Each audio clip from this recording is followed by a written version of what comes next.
Donc, rebonjour. La dernière fois, on s'est arrêté sur le point on a arrêté sur le point de l'étude de la différenciabilité. Et en particulier, nous avons à étudier des propriétés des fonctions différentiables.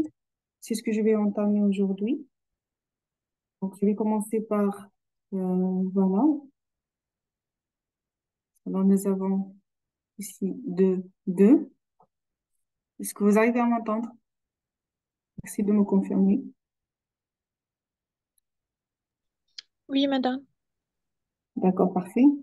Alors, je viens de dire que nous allons commencer par les propriétés. C'est toujours le cadre des rappels dont on aura besoin par la suite. Alors, propriétés des fonctions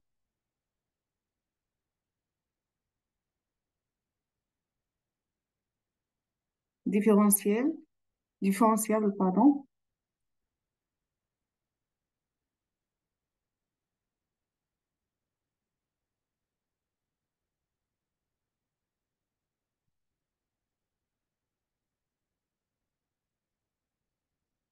Est-ce que le document est bien partagé, Eva?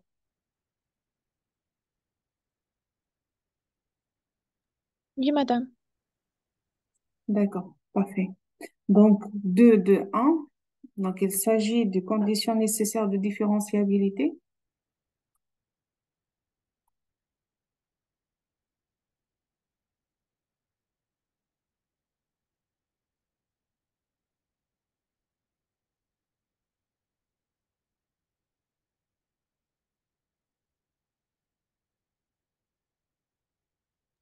Madame, Oui, est-ce qu'on va prendre note avec vous ou bien vous pouvez m'envoyer le document c'est ou... c'est quand vous voulez. Quand je termine, je peux enregistrer le document et vous l'envoyer. D'accord? ما سمعتك شافك؟ Quand je termine, je peux enregistrer le document et je vous l'envoyer.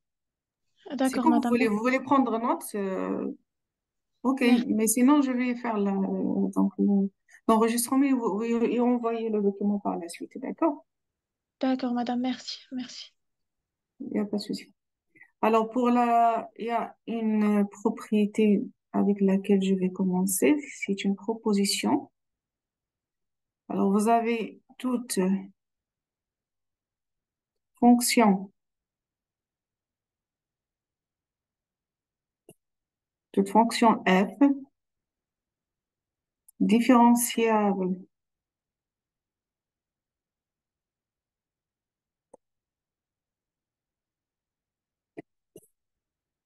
en un point,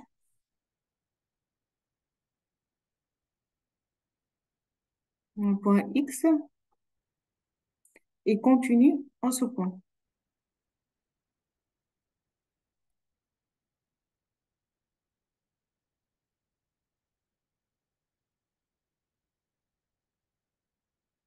Alors, c'est un résultat que vous connaissez ça va déjà. Alors, comme remarque, la réciproque, bien sûr, n'est pas vraie. Donc, la réciproque n'est pas vraie. Ça veut dire toute fonction continue en un point x, on peut avoir des fonctions qui sont continues en un point x, mais qui ne sont pas différenciables en ce point-là. Donc, la réciproque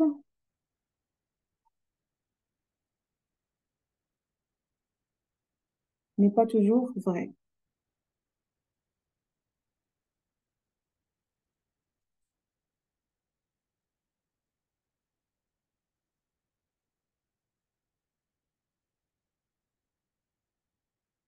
Alors, prenons par exemple la valeur absolue de x. C'est une fonction qui est continue en zéro, mais il n'est pas dérivable en zéro.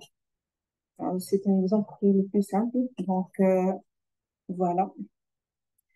Alors là, le deuxième point dont je vais vous parler aujourd'hui aussi, c'est les applications coordonnées. Donc, la différenciabilité par rapport aux applications coordonnées.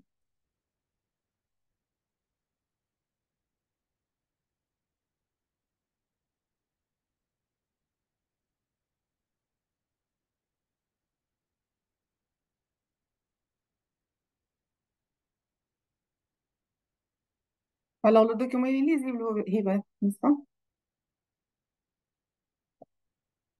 Oui, madame. D'accord. Donc, soit on aura besoin d'un ovaire O,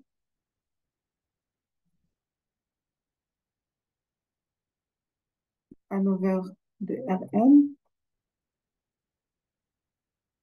Nous aurons besoin d'une fonction f, une application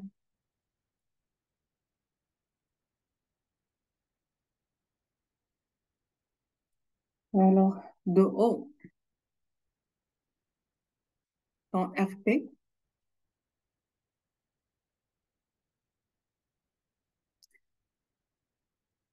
pour x appartient à O. On écrit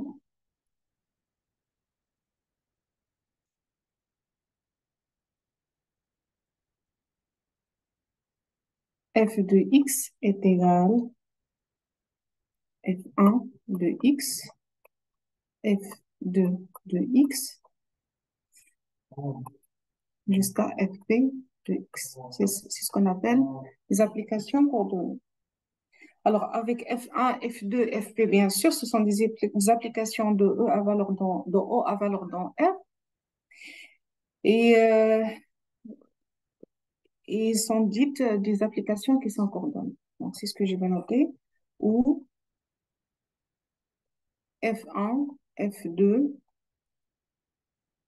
Fp sont des applications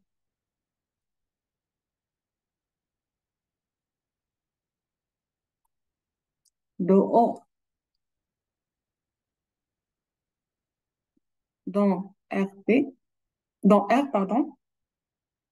Je vais c'est ça.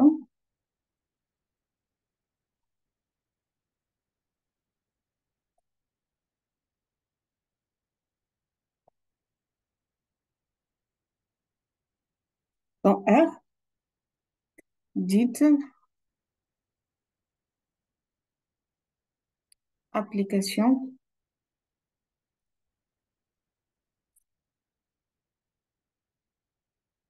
application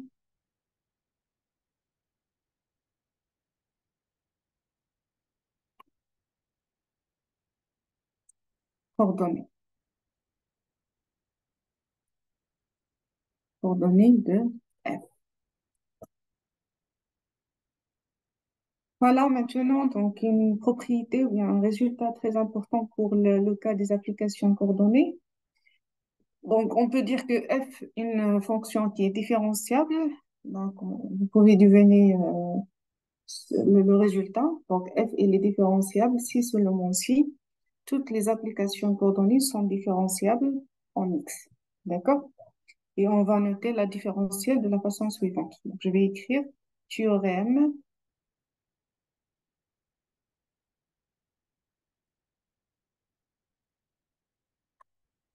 pour que f soit différentielle,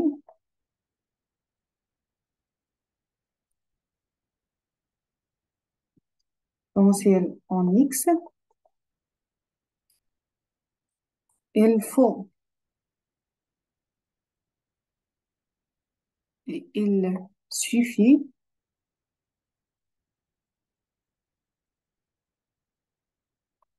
que f1, f2, fp soit différenciable en x.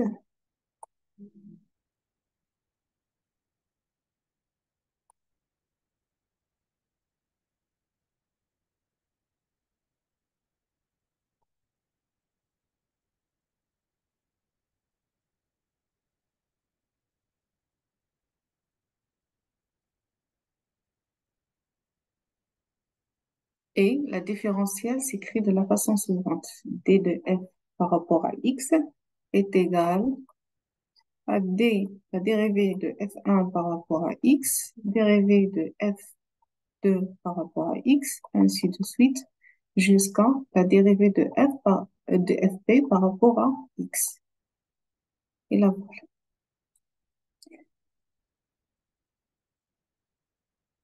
bien évidemment, on peut avoir une écriture matricielle de la différentielle. Alors, c'est l'écriture suivante.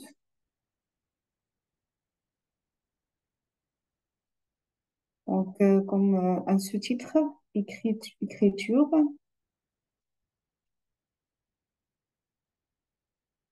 matricielle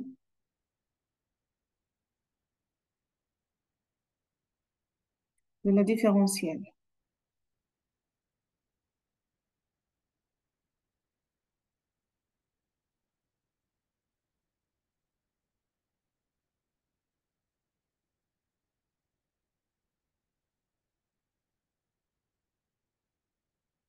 Alors, pour cela, on aura besoin de Rn étant rapporté à sa base canonique, ça veut dire les menus de sa base canonique E1 jusqu'à En. Et on aura besoin d'un tel H qui appartient à Rn. On va écrire suivant la base canonique de Rn, de la façon suivante. Donc, je vais commencer par Rn étant rapporté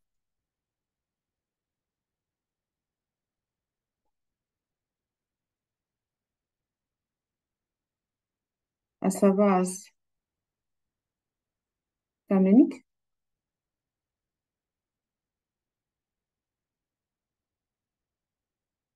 Alors, nous avons E1, E2 jusqu'à En. Et nous avons pour H appartient à Rn, on écrit H égale H1, H2, pardon, jusqu'à Hn, ça s'écrit aussi, égale H1, E1, plus H2, E2, plus jusqu'à Hn, En. Pour I appartient à 1 jusqu'à P, l'application dérivée partielle, j'ai anticipé les choses, donc ça s'appelle des dérivées partielles, mais l'application, la dérivée de f i au point x est une application linéaire de Rn dans R et elle permet en fait d'écrire l'écriture suivante, d'avoir l'écriture suivante, pardon. Voilà, donc vous avez l'application,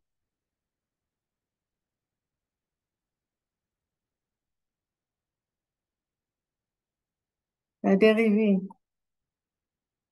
de f de la im application coordonnée par rapport à x est une application linéaire.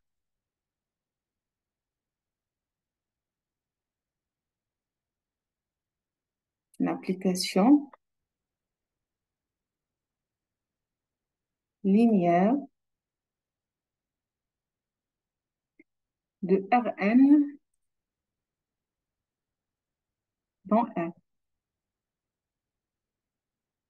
Rappelez-vous qu'on a dit que la f est différenciable lorsqu'il existe une application linéaire qui fait en fait l'objet de la différentiabilité et qu'on l'appelle la différentielle.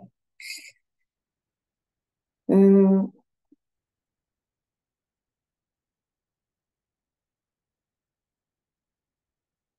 je vais rajouter un.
Alors, on a dit que ce sont des applications linéaires de Rn à valeur dans R et nous avons l'écriture suivante. Donc, elle permet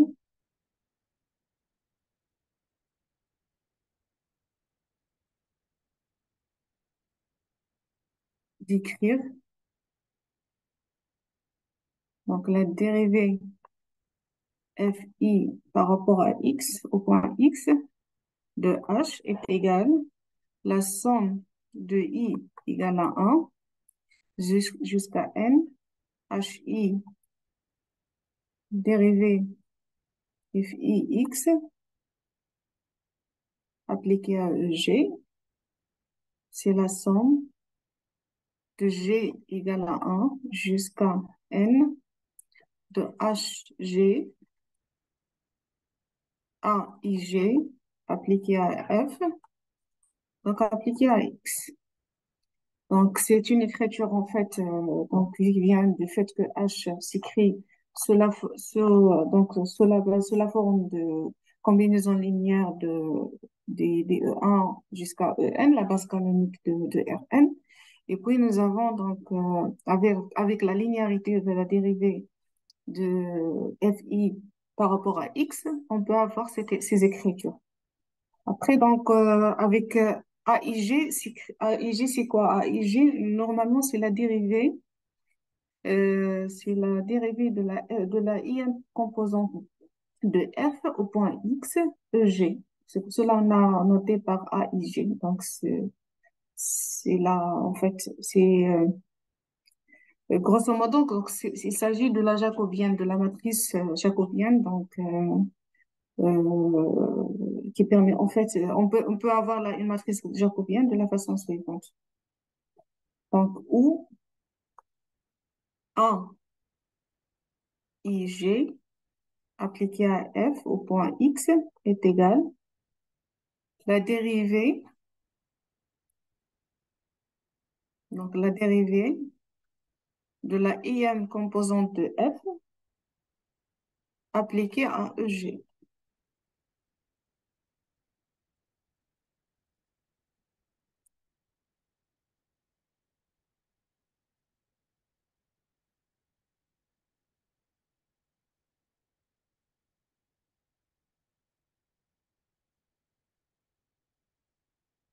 Alors, si on veut détailler un petit peu la chose, donc, ou bien avoir une autre écriture de la dérivée de f, dérivée partielle de f au point x, alors on aura la chose suivante.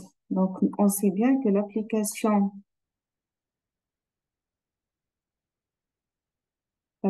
linéaire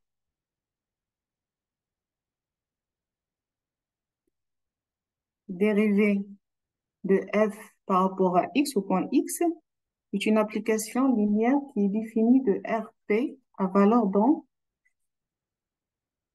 Rn. Alors, c'est une application qui est définie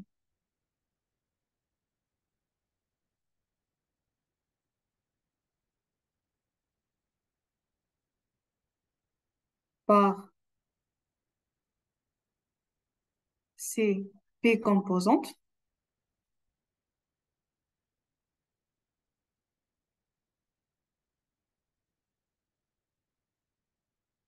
ou bien P application coordonnée,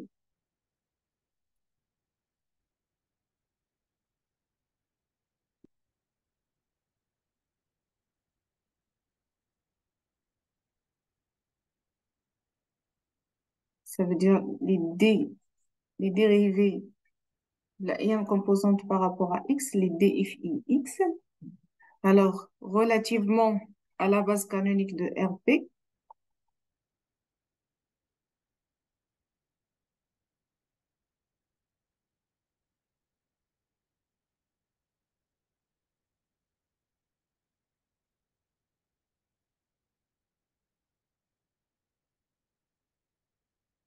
de Rp, on peut écrire df de la façon suivante. Alors, df par rapport à x, rappelez-vous qu'on a dit que la dérivée la dérivée la dérivée partielle de f par rapport au point x, ça s'écrit df1x, df2x, dfpx, en utilisant l'écriture de tout à l'heure, donc avec les AIGF qu'on a noté tout à l'heure, donc c'est là, en utilisant cette écriture. Regardez, je ne sais pas si vous voyez le curseur. En utilisant cette écriture, on aura la chose suivante. Regardez. Alors, nous avons la somme de i égale à 1 jusqu'à n, A1G, appliqué à f de x, hg. Alors, de la même façon, je peux écrire la somme de i égale à 1 jusqu'à n, a. Bien sûr, ici, c'est 1, donc pour i, c'est pour g. Donc, la somme se fait par rapport à g. Alors, a de g, appliqué à f, on applique à x, hg. Donc, et c'est ainsi de suite jusqu'à ce qu'on écrit aussi pour g égale à 1 jusqu'à n. Nous avons la somme de apg appliqué à f, appliqué à x, et on a. Alors, si on change un peu l'écriture de h, donc au lieu de l'écrire d'une façon horizontale, je vais l'écrire d'une façon verticale. Et quand aussi, on peut écrire la dérivée de cette dérivée-là, donc en utilisant l'écriture aussi verticale et en utilisant tout ce qui est tout ce qui est précédent avec les notations de AF de X comme étant la matrice AIG qui a des éléments AIG de X avec I varié entre 1 et P et G varié entre 1 et N. On aura l'écriture matricielle suivante. Alors, regardez.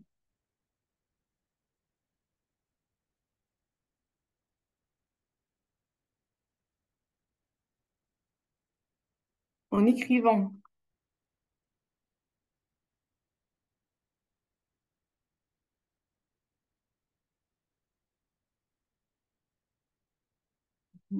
en écrivant avec un certain S,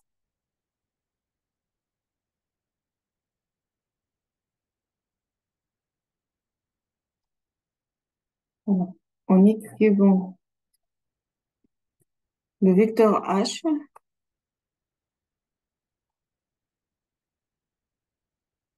et le vecteur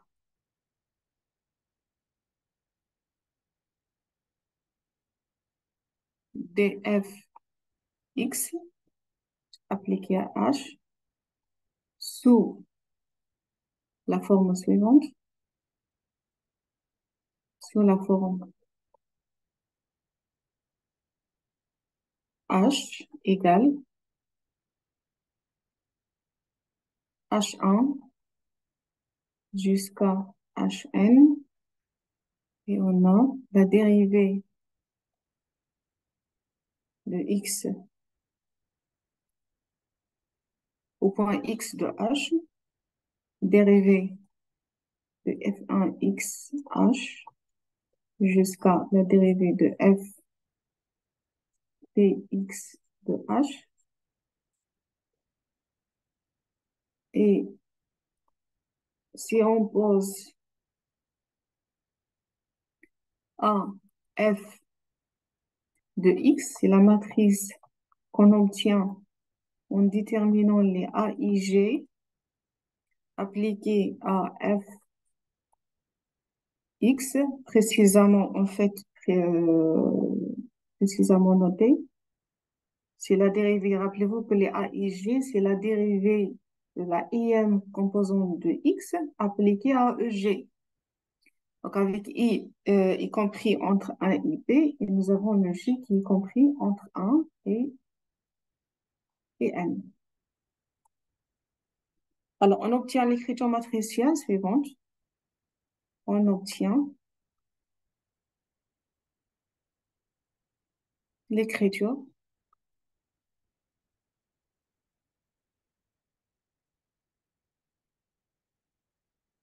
matricielle suivante. La dérivée de f au point x appliquée à h est égale à a f de x fois h fois h. Alors, c'est ce qu'on appelle la matrice jacobienne de f au point x.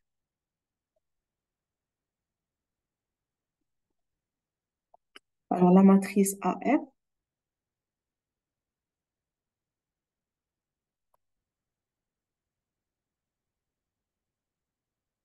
f appliquée à x, s'appelle la matrice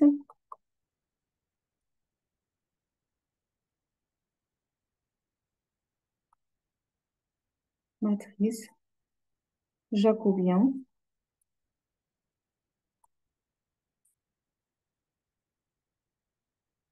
de f au point x.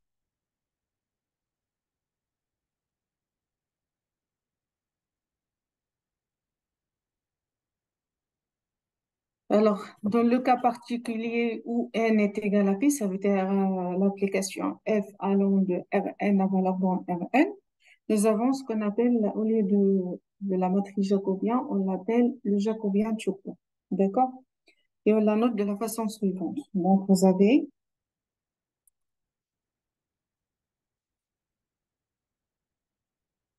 dans le cas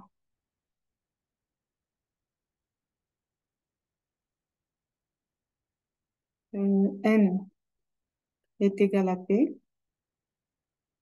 le déterminant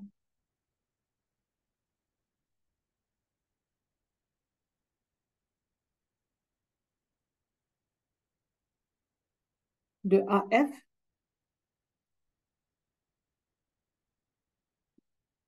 et désolé, donc c'est le déterminant de AF qui s'appelle le jacobien, s'appelle le jacobien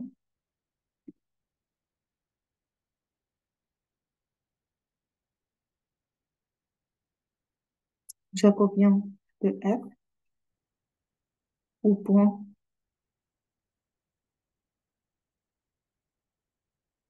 X. On le note, jacobien de F au point X est égal, donc, le déterminant de F1, F2 jusqu'à Fn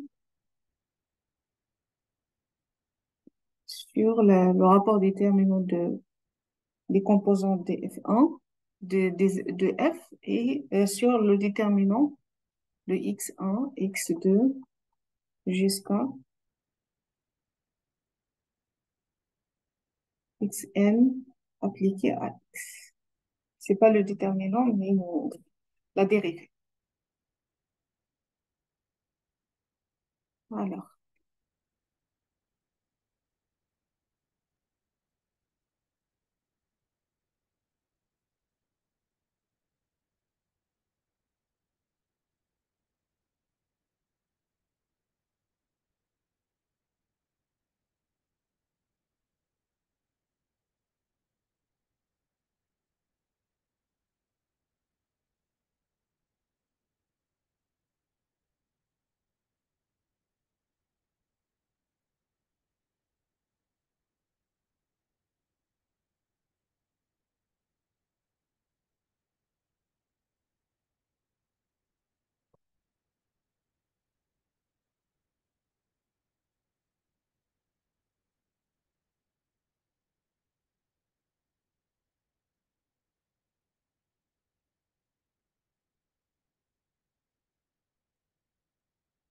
alors maintenant, on va parler des applications partielles, et bien entendu l'existence des dérivées partielles.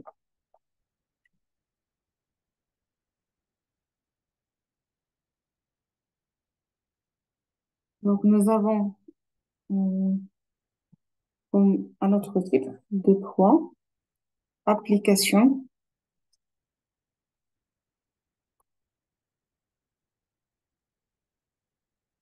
partielle,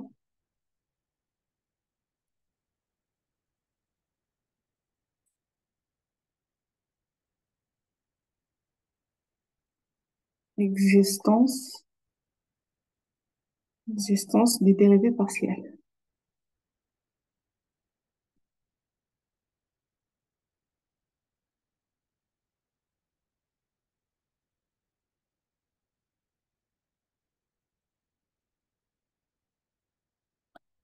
Alors, pour cela, donc, on considère partiel.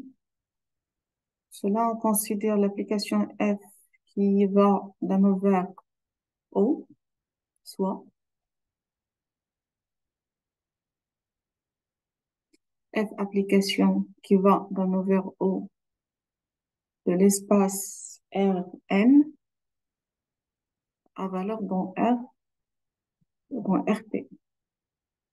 Et qu'à chaque X, on fait associer des applications coordonnées f de X est égal f1 de X, f2 de X jusqu'à fp de X.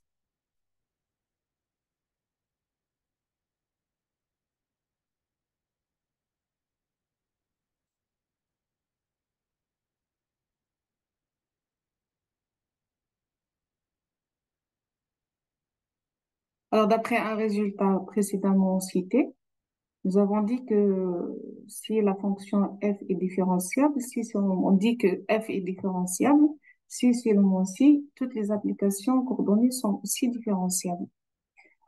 Et on va utiliser la définition de la différenciabilité par la suite. Donc, on suppose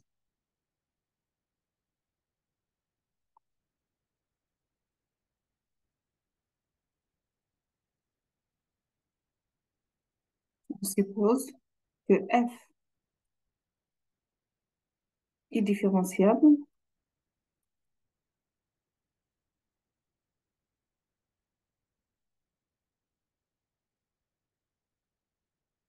au point A appartient à O. Bien sûr, A s'écrit de la façon suivante. Donc, A1, A2 jusqu'à AN comme étant élément de Rn. Donc, pour toute I appartient à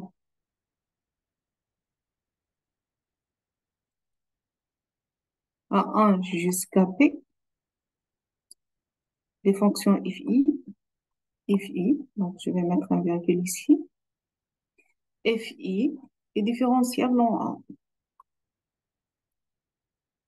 Ceci d'après le résultat, c'est un théorème qu'on a cité précédemment en A. Et il existe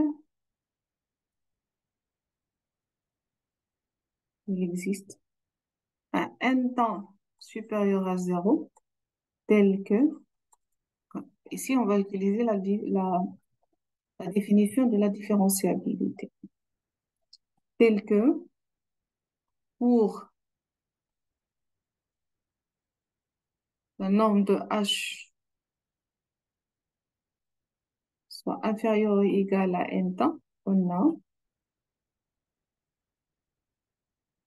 f indice i de a plus h moins f indice i de a est égal à la dérivée de f de la ième composante par rapport au point A,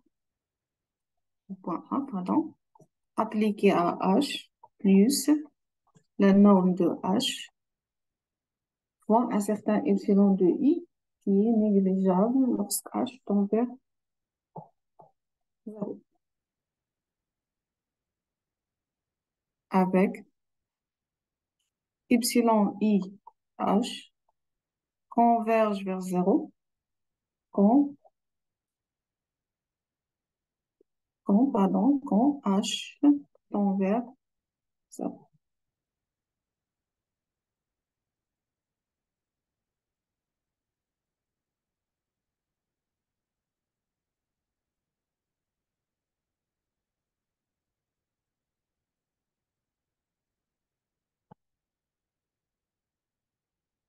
Alors,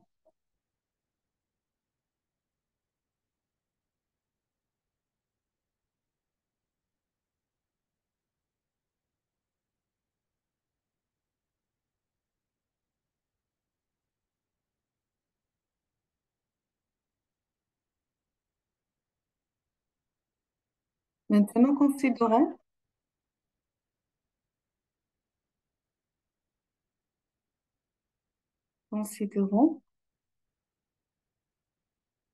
H est égal H1, H2 jusqu'à Hn, avec bien sûr Hg est égal à L. Ça veut dire là, on arrive au point, au GM point. Donc, Hg est égal à L et Hk est égal à zéro. Ça veut dire pour tout cas différent de G, nous avons Hk est égal à zéro. Pour tout cas différent de G. Alors, l'idée, on a de faire quoi? Cela, en fait, tout cela pour définir la notion de dérivée partielle. Donc, ce sont juste des détails pour pouvoir arriver à établir la notion des dérivées partielles par la suite. Donc, on a f indice i de A1 jusqu'à AG moins 1. AG plus L. Ici, AG plus 1. Ici, je précise que ici, G-1, ce sont les indices de A. Mais ici, vous avez A indice G plus une certaine quantité de L. Donc, c'est L plus AG. Moins F indice I A1 jusqu'à AN. Alors, ceci est égal à quoi? D'après l'écriture précédente, d'après cette écriture. C'est la dérivée de la IM composante au point A de H plus la valeur absolue de L. Donc, on se situe ici au cas où vous avez juste les FI qui sont définis dans R. Donc, la norme canonique, c'est la valeur absolue. La somme, ceci égale aussi à quoi? D'après les écritures précédemment citées, donc d'après l'écriture patricielle aussi, nous avons la somme de I égale à 1 jusqu'à N de A I K appliqué à F qu'on applique à A fois HK plus la norme de L epsilon IH.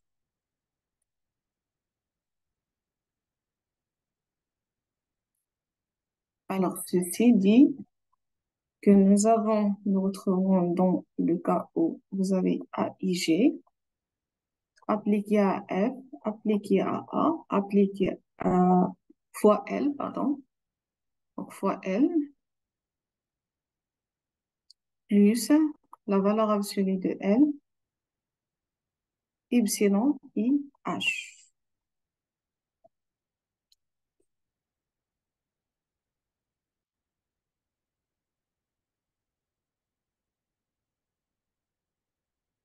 Donc, d'où, ou bien par suite. Donc, ensuite, vous avez quoi? Alors, je vais faire en fait diviser les choses divisées par L, les deux côtés. Donc, nous avons F indice I de A1 jusqu'à AG-1, AG plus 1, AG plus 1, donc avec AN ici, moins FI euh, de A1 jusqu'à AN, divisé par L, ceci égale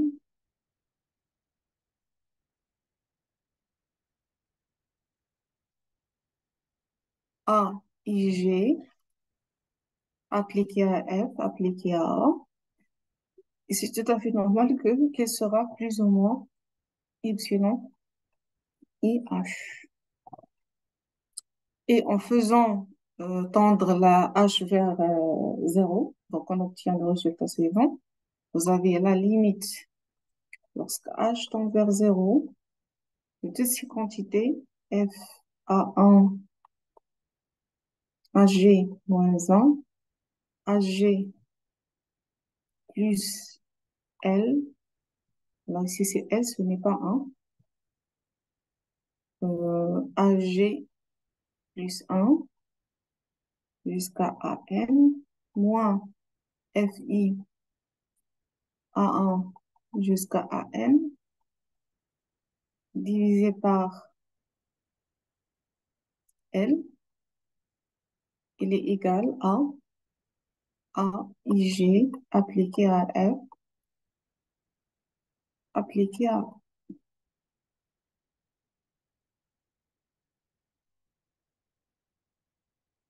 On déduit que l'application X.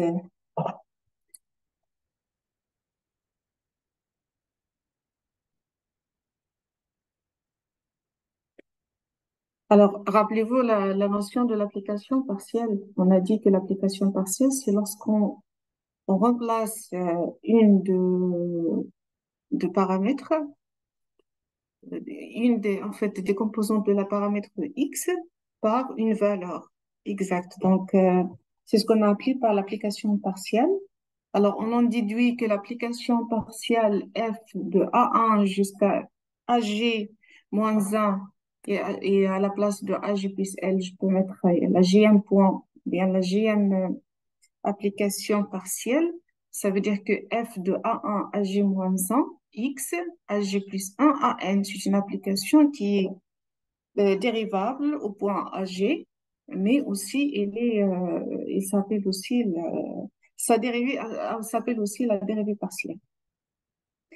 Donc, on en déduit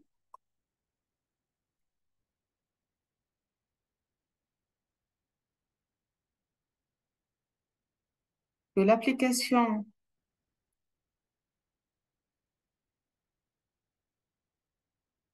partielle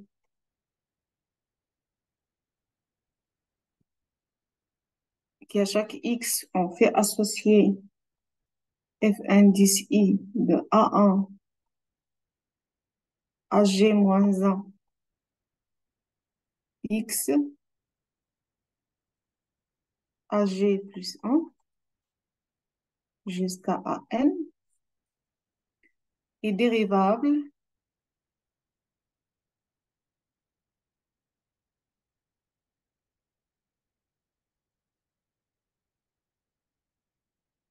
au point AG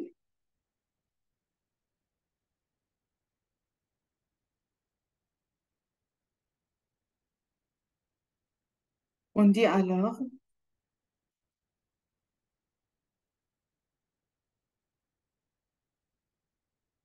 que FI admet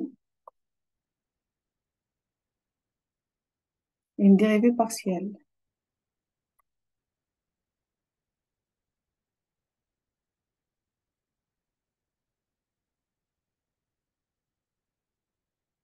par rapport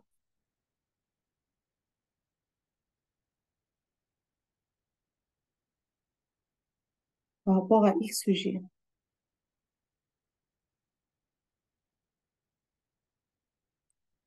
Au point 1. Et on la note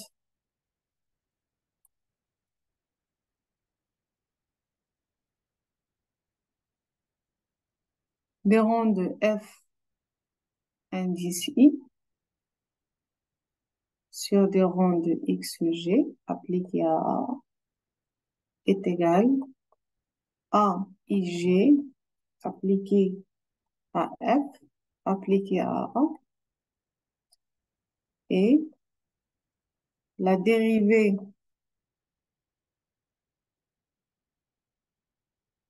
la if dérivée appliquée à h est égale à la somme de g égale à 1 jusqu'à n de aij appliqué à f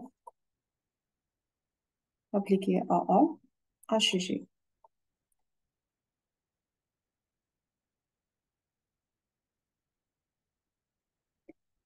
Et ceci égale à la somme de g égale à 1 jusqu'à n, la dérivée im de f, la dérivée de la im composante de f par rapport à des rangs de x g appliqué à A dxg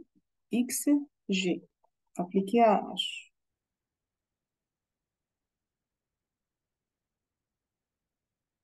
Ou la dérivée de x1 jusqu'à dxn est la base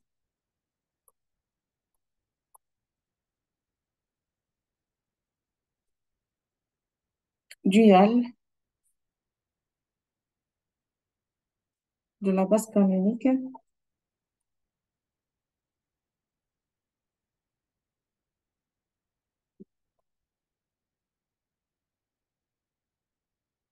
de Rn. On a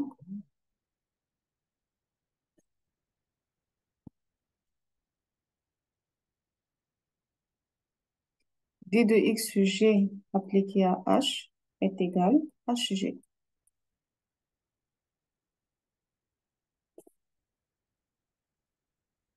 D'où nous avons la dérivée fi a est égale la somme de des rangs de if i par rapport à des rangs de xg appliqué à a d de x g.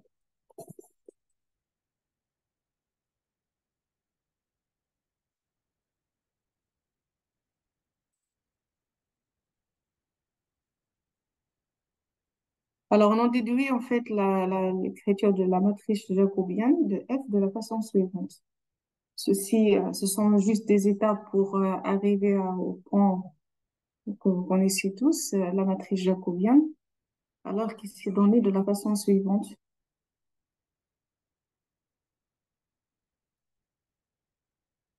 Alors, on en déduit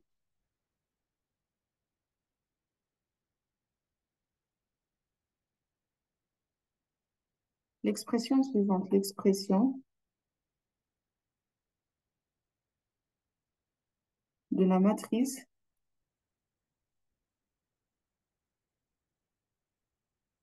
jacobienne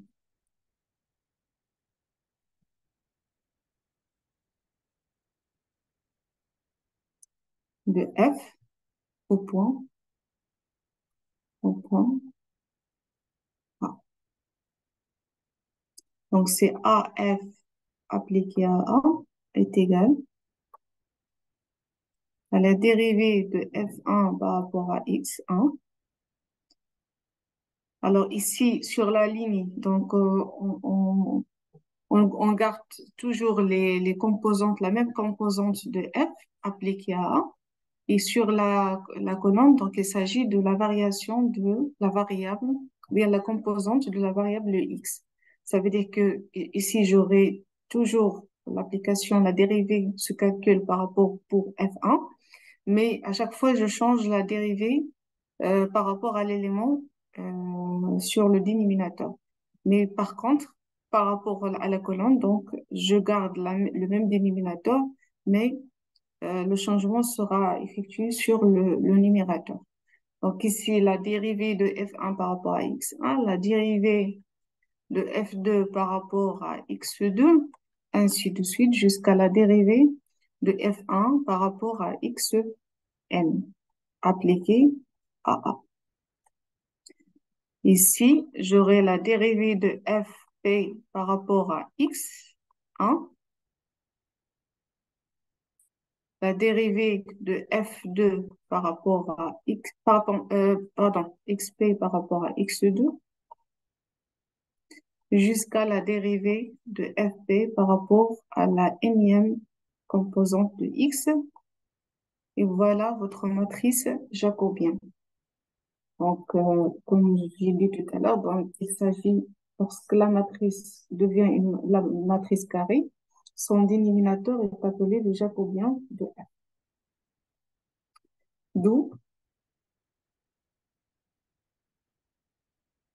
la proposition suivante.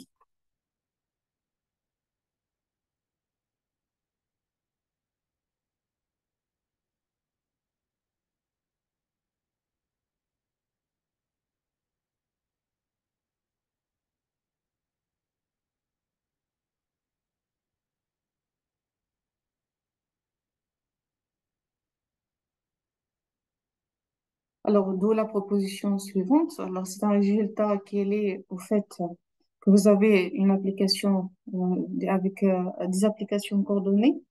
Donc, comme f est égal à f1 jusqu'à fp, ça veut dire que f elle est différenciable lorsqu'elle existe, lorsque f admet des dérivées partielles. D'accord? Ça veut dire lorsque les composantes de f, ce sont les applications coordonnées, ce sont des applications qui sont différentiables et leurs dérivées partielles existent. Voilà, c'est l'objet de la proposition.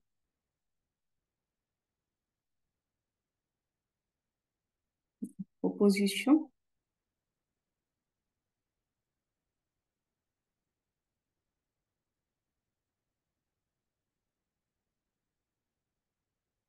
si f est différenciable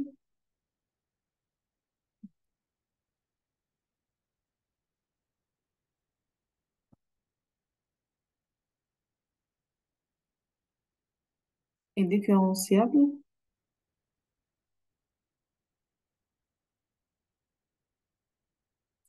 en A,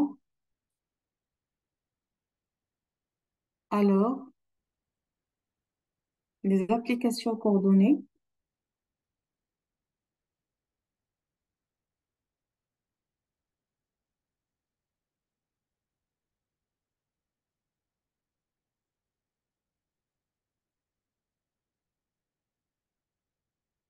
FI, avec I compris entre 1 et P, de F possède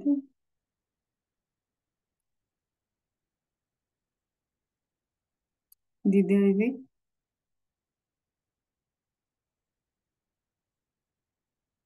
partiels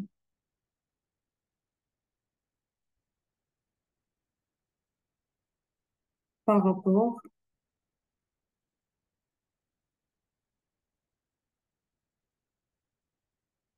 à chacune de ces variables. Des variables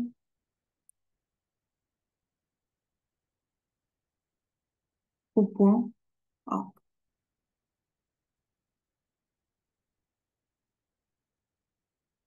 Et on a la dérivée de FA H est égale à F, donc la matrice jacobienne, pardon,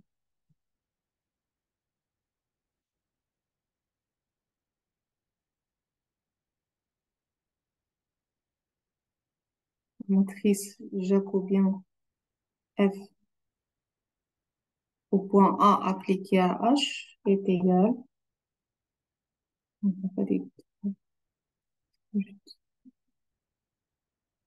voilà, ou, bien sûr, AFA, donc c'est la matrice jacobienne au point H.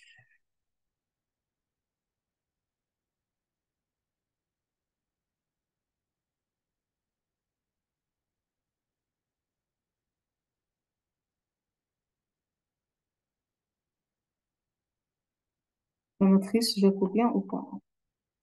Alors, qui est composée de la dérivée partielle de FI au point, par rapport à la variable xg au point A, avec I compris entre 1 et B et le G compris entre 1 et N.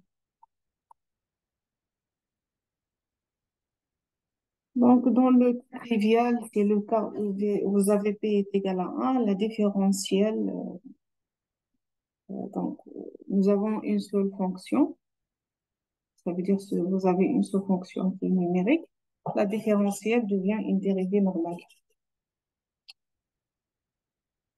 Mais la différentielle, en fait, c'est la somme des dérivés, une dérivée normale, mais c'est la somme des dérivés de f par rapport à chacune de ces variables. Donc, on trouve le cas, dans le cas où p est égal à 1, on obtient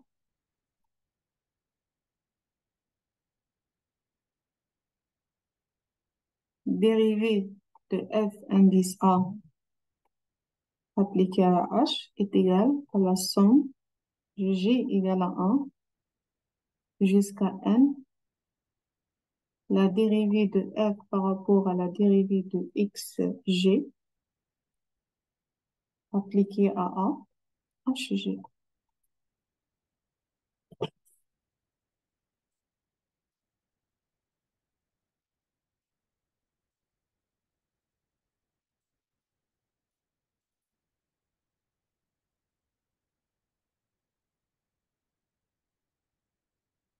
Alors, d'après le résultat précédemment cité, donc vous avez f est différenciable en A, alors les coordonnées de fi possèdent des dérivées partielles par rapport à chacune des variables. Maintenant, l'inverse de cette proposition ou de ce résultat n'est pas toujours vrai. Ça veut dire l'existence des dérivées partielles ne permet pas de conclure que f est différenciable. C'est ce que je vais écrire dans la remarque suivante. Remarque.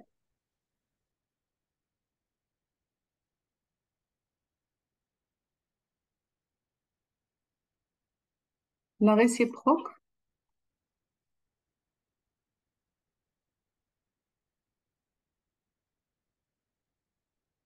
de la proposition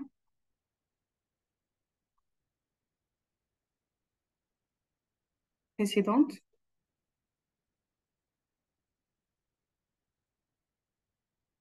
est fausse.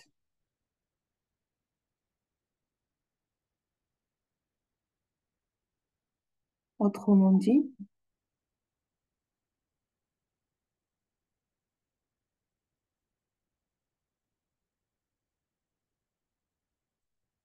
l'existence des dérivées partielles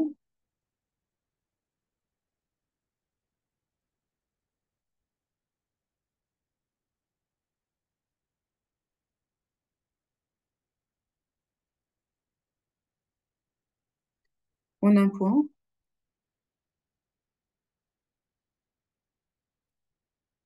n'entraîne pas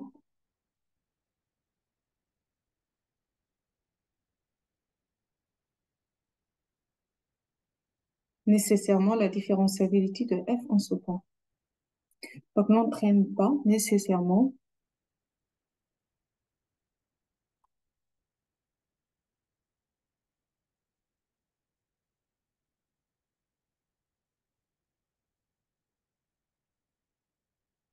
la différenciabilité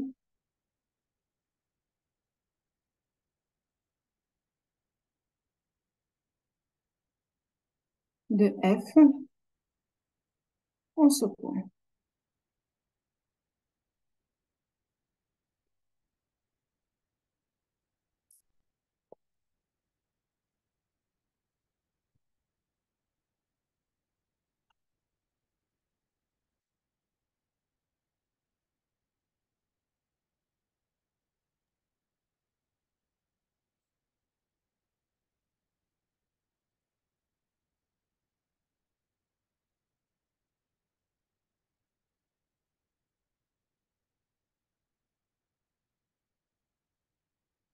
C'est la question qui se pose à ce niveau-là. Donc, nous avons dit que la proposition précédemment citée, c'est une proposition qui dit que toute fonction différenciable entraîne que l'existence de ces dérivés partiels, mais l'inverse, elle est fausse. Maintenant, la question qui se pose, dans quel cas on a cette propriété, ça veut dire l'existence du dérivé partiel entre la différenciabilité de la fonction. Alors, la réponse, c'est dans le théorème qui va suivant. Alors, la seule condition, c'est que non seulement l'existence des dérivés partiels, mais la condition, il y a une autre condition, c'est la continuité des dérivés partiels. Alors, lorsque les dérivés partiels sont là et ils sont continus, on peut dire à ce moment-là que f est une fonction qui est différentielle. Voilà donc l'objet de ce théorème.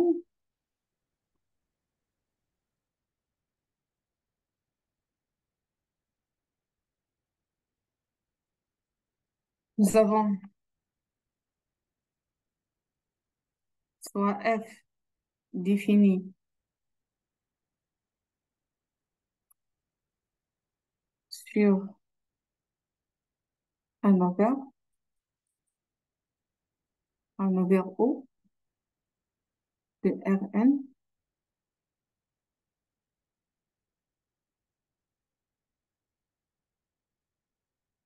à valeur dans R.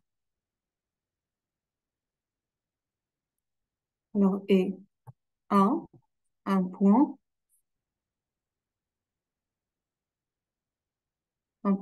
de O. On suppose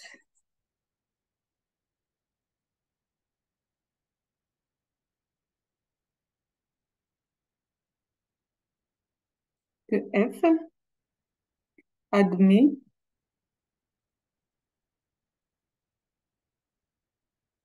sur O des dérivés partiels.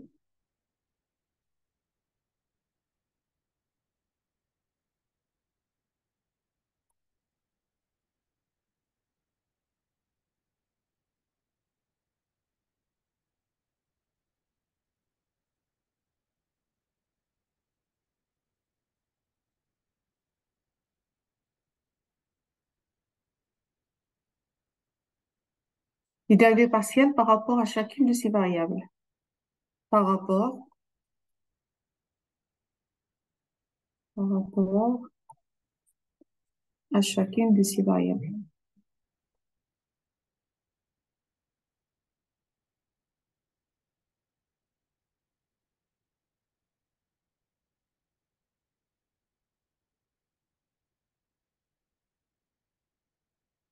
Et que ces dérivés partiels sont continus.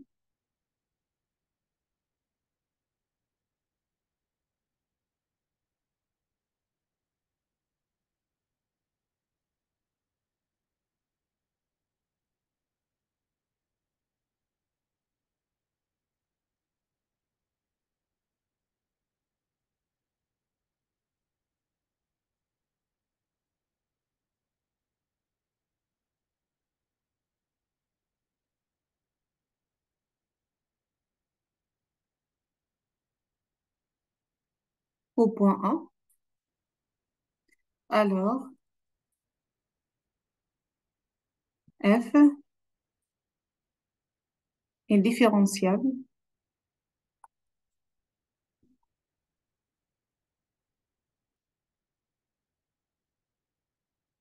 au point A.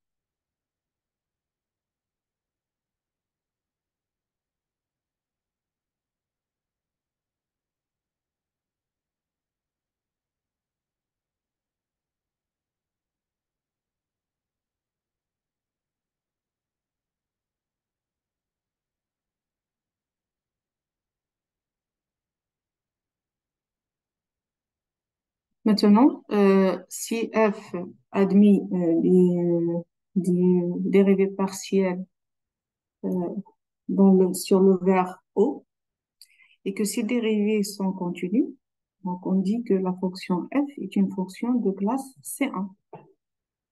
Voilà comme définition. Nous avons la définition suivante,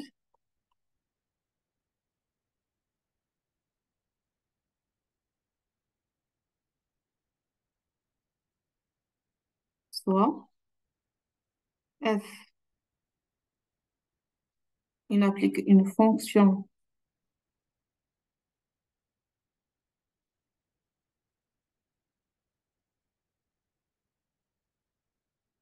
définie sur un ouvert O de Rn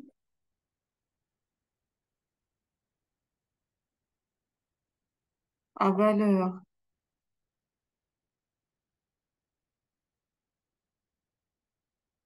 dans R,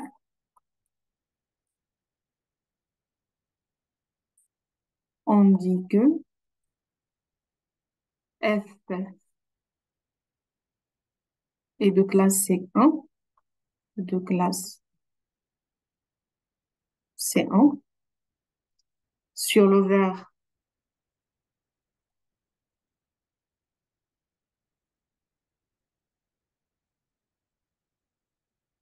si f admet des dérivés partiels et que ces dérivés sont continus. Admet des dérivés partiels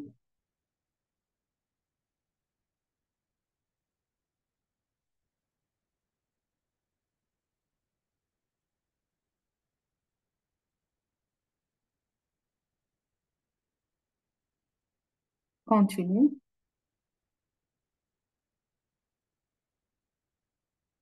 sur O.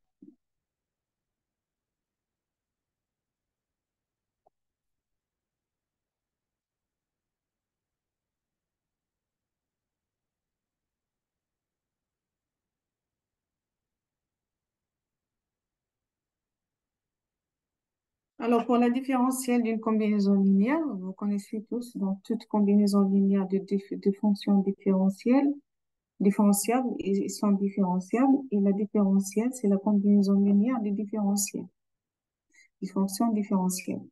Voilà, donc c'est l'objet de ce qui suit. Nous avons 2, 4 différentielles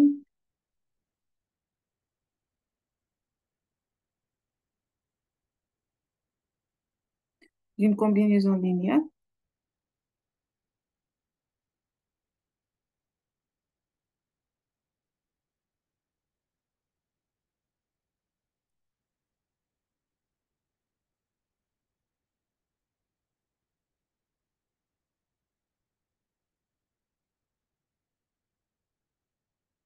Alors, voilà la proposition suivante,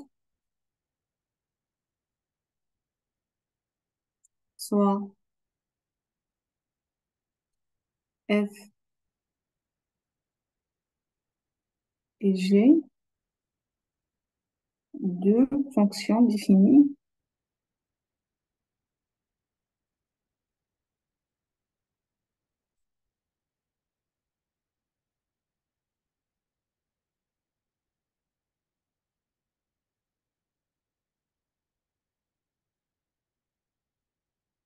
dans un voisinage d'un point O, d'un point A, pardon, d'un point A appartient à Rn. Revenons dans Rp.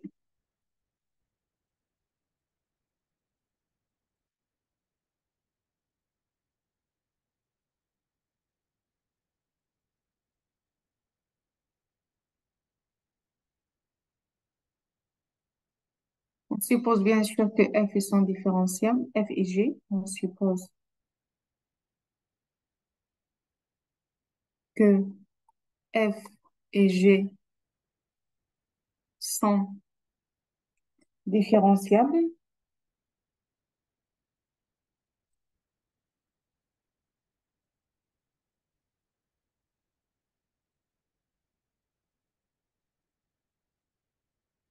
au point A.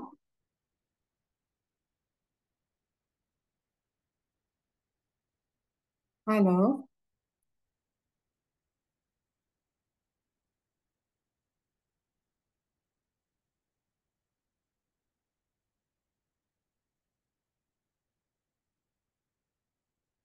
pour toute lambda mi appartient à R,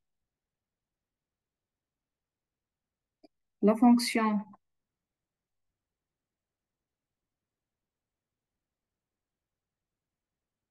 lambda F plus mu, mu G est différenciable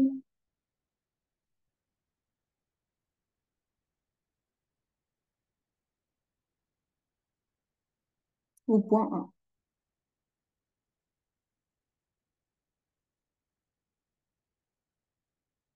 Et nous avons la dérivée de lambda F, la combinaison linéaire de F et G, mi G au point A, est égale à lambda, la différentielle de A au point A, de F au point A, plus mi, la différentielle de G au point A.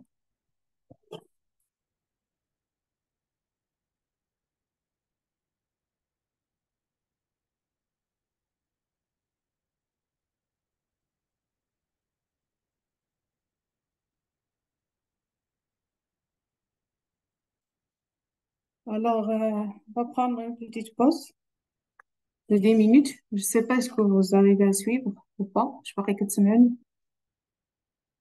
Oui, madame. Voilà, donc on va prendre une petite pause de 10 minutes, à 10 à 15 minutes, et on revient pour finir. D'accord? D'accord, madame. Donc à très bientôt.